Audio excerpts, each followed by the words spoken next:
ನಮಸ್ತೆ ನವಕರ್ನಾಟಕ ಟಿವಿಗೆ ಸ್ವಾಗತ. ನವಕರ್ನಾಟಕ ಟಿವಿ ಜನಪರ ನ್ಯಾಯಪರ.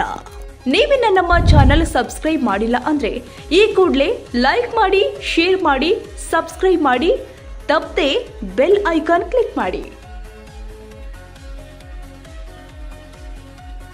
ಕೂಡ್ಲಿಗಿಯಲ್ಲಿ ಕೊನೆಯ ದಿನವಾದ ಶುಕ್ರವಾರ ಕೂಡ್ಲಿಗಿ ಪಟ್ಟಣದಲ್ಲಿ ಬೆಳಗಿನಿಂದಲೇ ಧಾರ್ಮಿಕ ಭಕ್ತಿ ಸಾಂಪ್ರದಾಯಿಕ ಆಚರಣೆ ಹಾಗೂ ಹಿಂದೂ ಮುಸ್ಲಿಂ ಭಾವೈಕ್ಯದ ವಾತಾವರಣದಲ್ಲಿ ಪೀರಲ ದೇವರ ಮೆರವಣಿಗೆ ವಿಜೃಂಭಣೆಯಿಂದ ಜರುಗಿದೆ.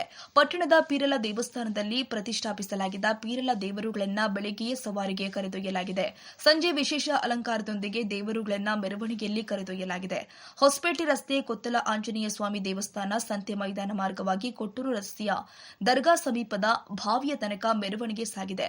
ಅಲ್ಲಿ ವಿಶೇಷ ಪೂಜೆ ಸಲ್ಲಿಸಿ ಸಂಪ್ರದಾಯದಂತೆ ಹರಿಕೇರಿಸುವ ಮೂಲಕ ಅಂದ್ರೆ ಬೆಲ್ಲದ ತೂಕ ಮತ್ತು ಬಾಳೆಹಣ್ಣಿನ ತೂಕ ಹಾಗೂ ಅಕ್ಕಿಯ ತೂಕದ ಪ್ರಕಾರ ಮಕ್ಕಳ ಆಗದ ಇರುವವರಿಗೆ ಮಕ್ಕಳ ಆದ್ಮೇಲೆ ದೇವರಿಗೆ ಪೂಜೆ ಸಲ್ಲಿಸಿದ್ರು. ಸಾಯಂಕಾಲ ದೇವರುಗಳನ್ನ ವಿಸರ್ಜಿಸಲಾಗಿದೆ. ಮೆರವಣಿಗೆ ಸಾಗಿದ ಮಾರ್ಗದ ಉದ್ದಕ್ಕೂ ಭಕ್ತರು ದೇವರ ದಾರಿಗೆ ನೀರು ಹಾಕಿ ಸ್ವಾಗತ ಮಾಡಿದ್ರು. ಕೆಂಪು ಸಕ್ಕರೆ, ಹೂವಿನ ಹಾರ ಮತ್ತು ನೈವೇದ್ಯ ಅರ್ಪಿಸಿ ಭಕ್ತಿ ಸಮರ್ಪಿಸಿದ್ರು. ಹಲಗೆ ನಾದಕ್ಕೆ ಯುವಕರು, ಹುಲಿಗಳು ಹಾಗೂ ಕರಡಿಗಳು ವೇಷಧಾರಿಗಳು ಉತ್ಸಾಹದಿಂದ ಹೆಜ್ಜೆ ಹಾಕಿ ಹಬ್ಬದ ಸಂಭ್ರಮವನ್ನು ಹೆಚ್ಚಿಸಿದ್ರು. ಇದಕ್ಕೂ ಮುನ್ನ ಗುರುವಾರ ಸಂಜೆ ಸಾವಿರಾರು ಭಕ್ತರು ಪೀರಲ ದೇವಸ್ಥಾನಕ್ಕೆ ಭೇಟಿ ಕೊಟ್ಟು ಅಲಾಯಿ ದೇವರಿಗೆ ವಿಶೇಷ ಪೂಜೆ ಸಲ್ಲಿಸಿದ್ರು.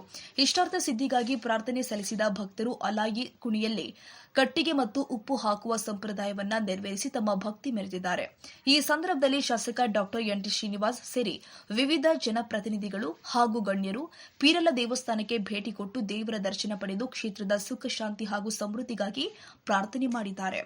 ವರದಿ ಕೆ. ತಿಪ್ಪೇಸ್ವಾಮಿ, ಕೂಡ್ಲಿಗಿ, ನವಕರ್ನಾಟಕ ಟಿವಿ. ಬಾಳೆಲ್ಲ ಜನಕ್ಕೆಲ್ಲ ದಾನ ಮಾಡ್ತೀವಿ. ಉಳಿದ ಪೂಜಾರಿಗಳಿಗೆ ಅವರೆಲ್ಲ ನೇಮ ಮಾಡೋದು ಬೆಲ್ಲ ಸಕ್ಕರೆ ಅವ್ರು ತಂತಾರೆ. ಇಟ್ಟಿದ್ದು ಅಕಸ್ಮಾತ್ ಬಂದರೆ ನಾವು ಗುಡಿ ಬಂಡಿ ಇರ್ತೀವಿ. ನಾವು ಅಷ್ಟು ಮಾಡಿ 3 ಲಕ್ಷ ರೂಪಾಯಿ ಇದೆ ದುಂಡಿಟ್ಟು ಕಡಪ ಬಂಡಿ ಆಮೇಲೆ ಆಂಗ್ಲಾರು ಆರ್ಟಿಸ್ಟ್ ಹಾಕಿ ಎಲ್ಲ ಕ್ಲೀನ್ ಆಗಿ ಕೆಲಸ ಮಾಡಿ ಅಂದ್ರೆ ಬಂದಿರತಕ್ಕಂಥ ಕಾಣಿಕೆಯಲ್ಲೇ ನಾವು ದೇವಸ್ಥಾನ ಕೆಲಸ ಮಾಡಿರ್ತಕ್ಕಂಥ ನಮ್ಮ ರಾಘವೇಂದ್ರ ನಮ್ಮ ಮೆಂಬರ್ ಅದಲ್ಲ ಅವರು ಕೈಲಾದಷ್ಟು ಹಾಕಿ ಅವರು ಸಹಾಯ ಮಾಡೋದು.